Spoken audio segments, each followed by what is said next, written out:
You sit in a 10 by 10 cubicle in a New Jersey office park. You stare at a lukewarm cup of Wawa coffee. You hold a list of 20 high school acquaintances who blocked your number. At level 8, you move $40 million into a South Dakota trust. The transfer eliminates federal estate taxes on a 9-figure inheritance. You arrive at an office in Omaha at 7:45 a.m. You open a 3-ring binder titled The Fast Start Manual. You write down the names of your parents, your cousins, and your former teammates. You dial the first number. The call goes to voicemail. You leave a scripted message about financial security. Why did they let it ring 7 times? You eat a tuna sandwich at your desk. The office smells like industrial carpet cleaner and toner. The Bureau of Labor Statistics reports the 2024 median annual wage for insurance sales agents is $59,080. You make 40 more calls. 2 people agree to a 15-minute Zoom meeting. You mark them in green highlighter. LIMRA data indicates that 83% of agents exit the industry within their first 3 years. You tell yourself that the Project 200 list is a service to your community rather than a liquidation of your social capital. You buy fresh leads for $15 per name from a lead aggregator in Florida. The Data and Marketing Association tracks direct mail lead response rates in the insurance industry at an average between 1 and 1.5%. You spend 4 hours a day driving a 2022 Honda Accord to kitchen tables in the suburbs. You sit across from a couple in their 30s. You show them a chart of whole life cash value accumulation. They sign the application. You check the electronic funds transfer box for a $150 monthly premium. LIMRA data places the average commission for a term life policy between 30 and 70% of the first year premium. Your commission is 60% of the first year's premium. You spend the money on more leads. You drive home in the dark. You tell yourself that the needs analysis you performed is a diagnostic tool and not a closing tactic. You stop buying leads. You join a local chamber of commerce in Charlotte. You wear a tailored navy suit. You attend a Tuesday morning networking breakfast. You hand a business card, printed on thick cardstock, to a commercial roofer. You talk to small business owners about buy-sell agreements. You sit in a glass-walled conference room. You review a company's profit and loss statement. You point to a line item with a silver pen. You explain how a $2 million policy funds a partnership buyout if one owner dies. You drink sparkling water from a green glass bottle. The $1 Million Round Table requires a minimum of $74,000 in paid commissions for basic membership. Over 90% of life insurance agents never qualify for this status. The policies you sell now have 7-figure face values. You hire a part-time administrative assistant. She answers your office phone on the second ring. You tell yourself that you are now a consultant because you carry a leather portfolio instead of a binder. You pass the FINRA Series 7 and Series 66 exams. FINRA reports a 65% pass rate for first-time Series 7 test takers. You move your office to a high-rise in uptown Charlotte. You stop lead generation dialing. You host educational dinners at a steakhouse. You spend $4,000 on the private room and the wine. You present a slideshow on tax-efficient retirement. Are you selling a financial strategy or just a steak dinner?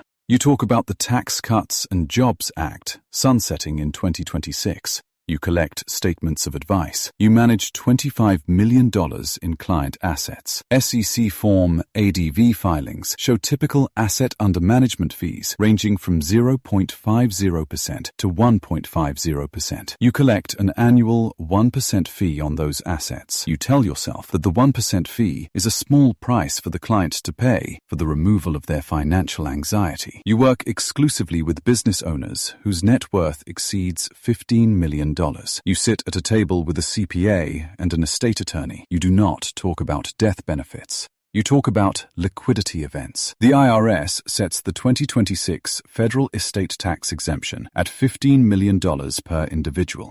You propose a Section 162 bonus plan. You review a $20 million term sheet for a manufacturing company. Internal Revenue Code, Section 101, provides that gross income does not include amounts received under a life insurance contract if paid by reason of the death of the insured. You spend your afternoons reading IRS private letter rulings. You fly to Chicago for a weekend conference on high net worth strategies. You buy a $3,000 watch. You do not look at the price of the tuna anymore. You tell yourself that you are an architect of legacy. because you use the same vocabulary as the lawyers. You facilitate premium financing transactions. You secure a $5 million loan from a commercial bank in New York. The client uses the borrowed capital. The capital pays the premiums on a $50 million life insurance policy. The client pays only the loan interest. You receive a commission on the $5 million premium payment. The $1 million round table. Top of the table qualification requires $1.1 million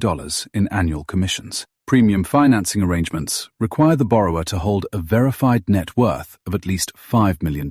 You sit in a private airport lounge. You drink black coffee. You open a 16-inch MacBook Pro. You read a term sheet. You do not answer incoming calls. You ignore unrecognized numbers. You wait for the wire transfer. The funds hit your business checking account. You close the laptop. You check the LIBOR replacement rate on your phone. You structure generation-skipping trusts. You move assets into a South Dakota trust. The transfer avoids state income tax. The transfer avoids perpetuities laws. The South Dakota Division of Banking reports over $600 billion in trust assets. More than 100 trust companies hold these funds. The state levies no corporate income tax. The state levies no individual income tax. The state enforces no limit on the duration of trusts. You sit in a boardroom in Sioux Falls. The table is walnut. You explain the step up in basis to a tech founder. You do not sell. You provide case designs. Your annual income exceeds $2 million.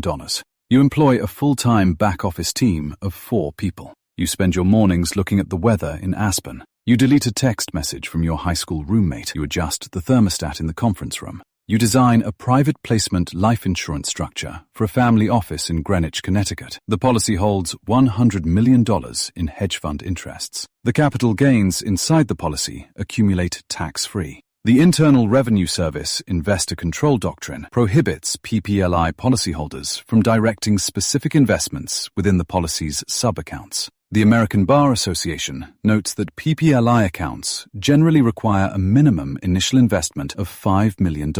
You do not meet with the client. You sit across from the family office director. You sign a non-disclosure agreement. Your fee is a fraction of the tax savings. The savings total $35 million. You sit in a chair by the window. You watch the rain on the glass. You pour a glass of water from a crystal carafe. You close your fountain pen. You take the elevator to the ground floor. A young man enters the lobby of the high-rise through the revolving glass doors. He wears a navy suit with shoulders extending past his natural frame. He carries a black 3-ring binder and a paper coffee cup. He stands, stationary, in front of the building directory on the wall. You stand 10 feet away by the primary elevator bank. Is the driver already idling on the street? You look at the dial of your watch. The floor indicator lights up. The steel doors open. You step inside the cab. You turn around to face the lobby. The young man remains in the center of the floor. He opens the binder and traces a finger down a printed spreadsheet. The elevator doors close. The system continues to operate, whether you understand the rules or not.